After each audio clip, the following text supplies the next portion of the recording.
Even though it might be nice to be the only one on the road, most of the time you'll be driving along with many other types of roadway users. You'll likely be sharing the road and communicating on a regular basis with large trucks, bicyclists, motorcycles, and even emergency vehicles from time to time. Fortunately, there are guidelines for how to share the roadways and what adjustments you may need to make along the way to accommodate others on the road. The main way to prevent conflicts and collisions among roadway users is to share the roadway system and to understand that different users are given different priorities. One key to reducing the chance of a collision is to know where collisions are most likely to occur. That way, you can more easily recognize a risky situation and be extra cautious around other road users. There are at least 5 common potential traffic conflict situations. First, oncoming vehicles pose a great deal of risk because they can cross into your path and cause a head-on collision, one of the worst types of crashes to experience. The second situation involves merging vehicles, cars either moving into or out of the flow of traffic, or entering from the side. It could be another vehicle that is merging into your lane, or you may be the one moving into or out of the flow of traffic. Third, vehicles just ahead of you represent a risk. Cars to the front may slow down abruptly or quickly swerve to avoid an object in front of them. On the other hand, the car next to you could swerve into your lane completely without warning.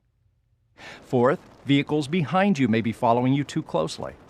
If you have to stop suddenly or they don't notice that you're slowing down, they could run into the back of your vehicle. Finally, many crashes occur at intersections.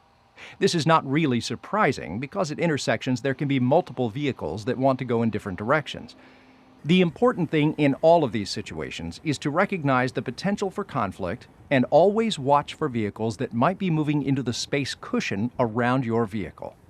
Although there are many collisions each year, few occur that do not involve human error.